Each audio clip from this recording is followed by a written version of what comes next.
You're listening to the Greeks Gridiron. Now here's your host, Ethan Haristadoulou. Hello, everybody, and welcome back to the Greeks Gridiron. I am Ethan Haristadoulou. Merry Christmas, Happy Hanukkah, whatever you may be celebrating. And if you're not celebrating something, hopefully a happy day off or two for you.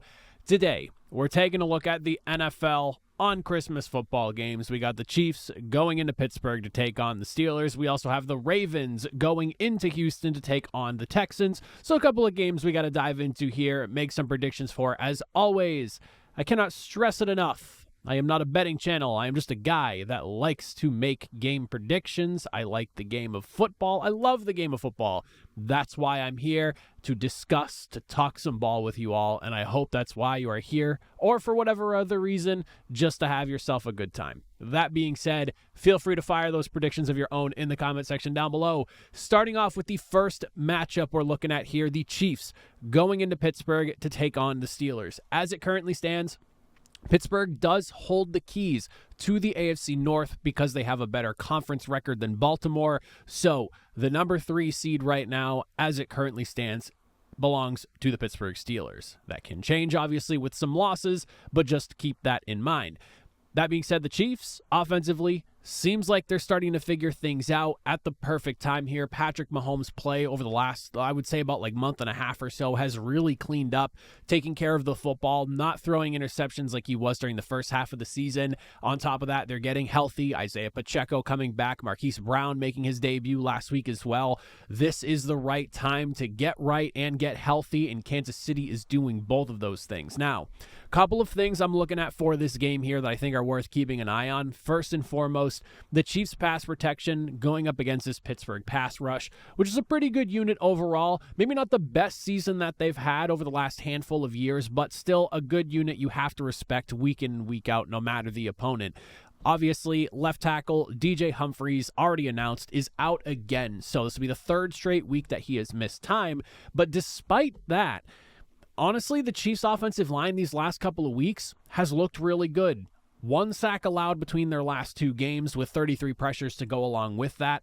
And if they can keep him upright, keep him comfortable, and keep doing what they're doing, Patrick Mahomes is really getting into a groove, like I had said. And so far this season, when he's not facing pressure, nearly 100 passer ratings, 16 touchdowns to 7 interceptions. But like I said, since about the midpoint of the season, Mahomes has really cleaned that up, and that pick number has gone down. A lot of those are from the earlier portion of the year.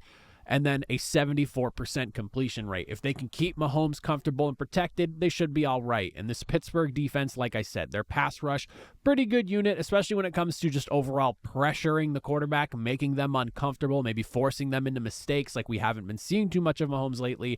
11th in pressures, 7th in overall pressure rate. TJ Watt, obviously the guy you got to keep in mind, 11.5 sacks this season with 47 pressures to go with it. And of course, Alex Highsmith, since he's come back from injury, very productive. 3 sacks over the last 3 games. He's got 9 pressures to go along with it. But this tandem only racked up a sack between the 2 last week. So they've got to find a way to get to Patrick Mahomes. Again, he's in a groove right now. The Chiefs offense is getting healthy, and it feels like with all the weapons now at their disposal that the Chiefs did not have for a large portion of the season, this is not the time that you can sleepwalk into a game. You've got to be ready to go, and on Christmas Day, I think Pittsburgh could be doing that.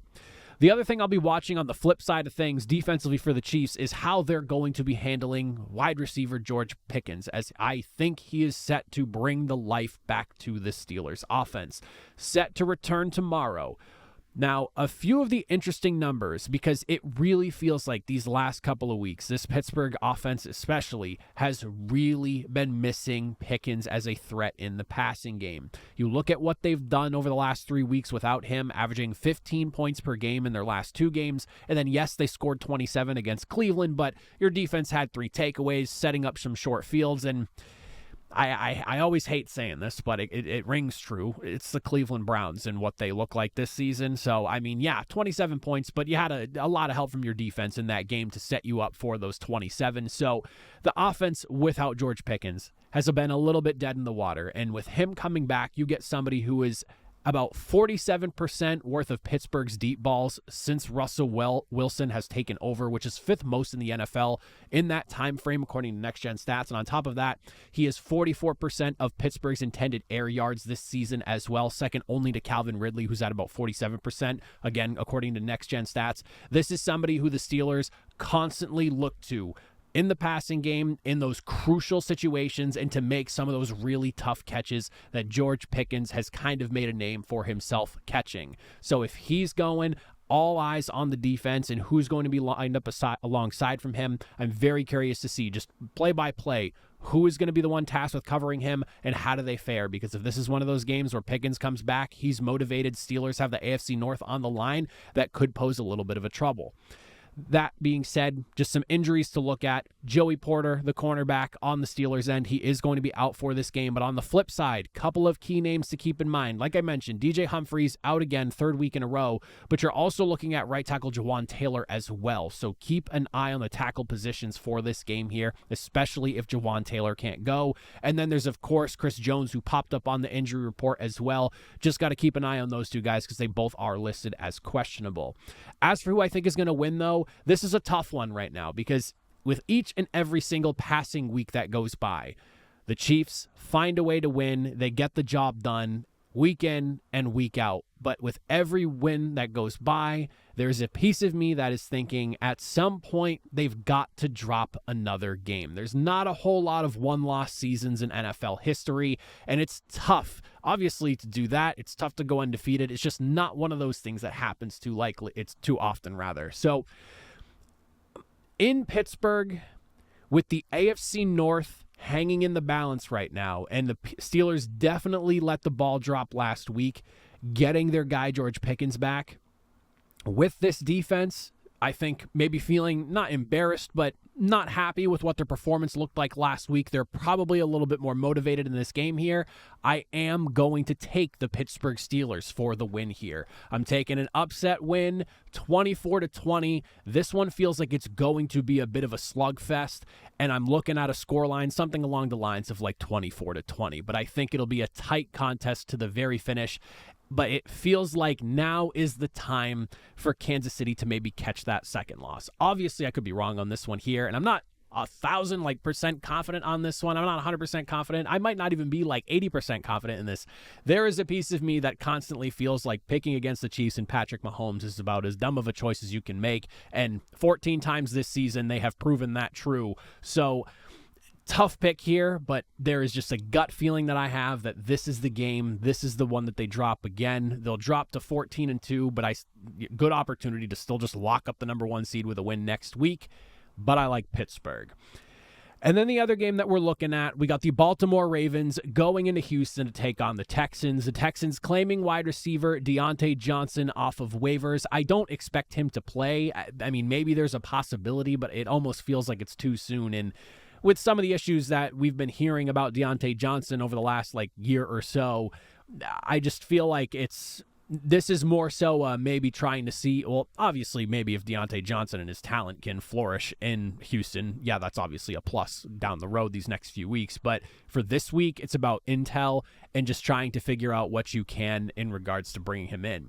Baltimore, though, as we just mentioned with the Pittsburgh Steelers, they are still battling for a shot in the AFC North, so they've got to be motivated coming into this game. Houston, on the other hand, they do have the AFC North locked up. They can be as low as the number 4 seed at this point now in the season. They're currently the number 4 seed. A win could help them, especially if the Steelers drop this game this week and they get the job done. It opens up the window further for that possibility that maybe they can move up, but I would say that there's more motivation coming from Baltimore in this game just at face value. Now, as for the actual matchup, a couple of things I'm looking at here. The Texans wide receiver room has got to be the first thing I bring up. I think it would be silly not to at least discuss this in some capacity here. Obviously, you have Nico Collins. He is your guy. He is your number 1. He and CJ Stroud have that connection here. But with Tank Dell now going down for the season, Stephon Diggs has obviously been out for a while as well. The next wide receiver on the roster, like that next guy, is John Mechie. And he's only sitting on 17 catches for 182 yards and a touchdown. And then behind him, you have Xavier Hutchinson. You have Robert Woods. It's at this point in the season, it's not absolutely mandatory that you have a strong number 2, but you are better off having a number 2 than not. And I'm really curious to see who steps up now in the absence of both Tank Dell and Stephon Diggs. Obviously, you have Dalton Schultz, your tight end, really good ball catcher. Joe Mixon, he can catch out of the backfield. It's been a really good runner for you as well. But I feel like with the way the AFC is kind of shaping up right now, you want to have like a legit number 2. So I'm looking at John Mechie. I'm looking at Xavier Hutchinson, Robert Woods, the ageless Robert Woods. Which one of those guys is going to step up and play that second fiddle to Nico Collins? Baltimore's pass defense, overall this season, the numbers aren't great. You have the 255 yard per game average, which is second most in the NFL, 26 passing touchdowns allowed, which is tied for fifth most, second worst time to pressure, according to Next Gen Stats. However, if you look at their last 5 games, and if you do want to extend back even like to 7 games, you can maybe, inflate these numbers a little bit more. But if you just look at the last 5 games of the season, they've only allowed more than 200 yards passing just once. And what was the number? I think it was 202 or 207. One of those two numbers. Barely over 200 yards passing, though. There is a good chance that the issues they were dealing with earlier in the season have been resolved and they've corrected them. And if that's the case, this Ravens run defense is already really, really good. Now the pass defense is catching up with them as well. You're talking about a formidable unit here who has, again, found some serious success over the last month or so. The other thing I'm looking at, you can't talk Ravens without stating the obvious. The run defense of Houston and how they fare against running back Derrick Henry. The Texans allowing only 9 rushing touchdowns this season, putting them in the upper echelon of the NFL, allowing about 107 yards per game, which puts them right outside the top 10 at number 11, allowing 4.3 yards per attempt, which is a top 10 ranking there, and then they're 11th in run stuff rate. So this is a pretty good unit. If they're not ranked top 10, they're literally like just on the outside looking in the number 11 spot. And with guys like Will Anderson and Danielle Hunter who are working the edges for you, and then you have some sort of combination between Tim Settle, Mario Edwards, Foley Fatukasi, who we'll keep an eye on and see kind of what happens with him, because at least as of this recording right now, I don't know if he's going to play or not, but him going down against the Dolphins is something to consider here, depending on his health. Some rotation of those guys there on the interior, but a really good defensive line just altogether. The Ravens, if you look at their numbers this season, when Derrick Henry runs for 100 yards or less, less than 100 yards, I should say, the team is 3-5. And when you dissect those numbers further, 2 of those wins that they had of the 3 were against the Bengals, and Lamar threw for literally a combined 638 yards and 8 touchdowns in those games. So this guy's throwing up 650 essentially and 8 tutties in those matchups. And then the other win was a win over the Giants. So you didn't necessarily need that 100 yards or more rushing from Derrick Henry in those games because your quarterback handled 2 of those games very well, and then the third one being against a team that is in pole position for the first pick in the NFL draft. So it does appear that bottling up Derrick Henry is at the very least a strong part of the answer in taking down the Ravens, because if you remove those 3 wins, it's 5 losses, and all 5 of those losses, Derrick Henry was under 100 yards rushing, hanging somewhere around like 80 yards or less. So slowing him down, or at least putting a stop to him, or at least slowing him down, is definitely easier said than done, but a big piece of how you take down this Baltimore Ravens team. Injuries to keep an eye on. Zay Flowers did not participate in practice on Monday. That popped up. Again, I don't have anything regarding Tuesday injury reports at the time of me recording this, so definitely double check those again. And then on Houston's end, you have guard Shaq Mason and Juice Scruggs on the offensive line, and then, of course, Foley Fatukasi, like I had mentioned, all DNPs on Monday. Just keep an eye on those guys, see where their health is looking at, but definitely some injuries worth keeping an eye on. As for who I think is going to win this game here, another tough AFC clash. This is a interesting one because the last time these two teams met, Baltimore smoked Houston 34-10 in the divisional round of the playoffs. They made CJ Stroud, who was literally at the end of his rookie season, kind of looked like a rookie quarterback, and they show that there was a bit of a talent discrepancy between the two teams. This will be a big litmus test, in my opinion, for the Texans here. Just how much have they caught up to a team like the Ravens, a perennial playoff team, a team that a lot of people look at as a Super Bowl contender each and every single season. So definitely interested in the way this game shakes itself out. but I do think I am going to go with the Baltimore Ravens in this game. For me right now, as it stands, the Ravens are just in a little bit better of a spot health-wise, and their offense is rolling. I really like where the Ravens stand right now. And the defense, like I mentioned, that pass defense, which was really bad the first 2/3 of the season at this point, really starting to pick up the last month or so and really starting to figure it out. Something tells me that they have, again, smoothed out the issues they've been dealing with and now could pose a big issue for this Texans team. So I like Baltimore. I have the Ravens winning 27-20. I think the Texans have closed maybe that skill gap, but unfortunately, due to injuries, I think they're going to fall short again on Christmas here. So give me the Ravens 27-20. Those are my predictions for the Christmas games. I will do a video for Thursday night football as well. That'll come out at some point on Christmas Day. It's going to be pre-recorded pretty well in advance, so there might be some dated stuff I talk about there, but I'm doing what I can with all these holidays going on right now. And then, of course, on Friday, remaining predictions will go out as well, so make sure you catch all of that. If you are interested, subscribe so you don't miss out. But as always, if you made it to the end, I greatly appreciate it. Let me know who you like in the comment section down below, but I'll see you all next time. Have a good one.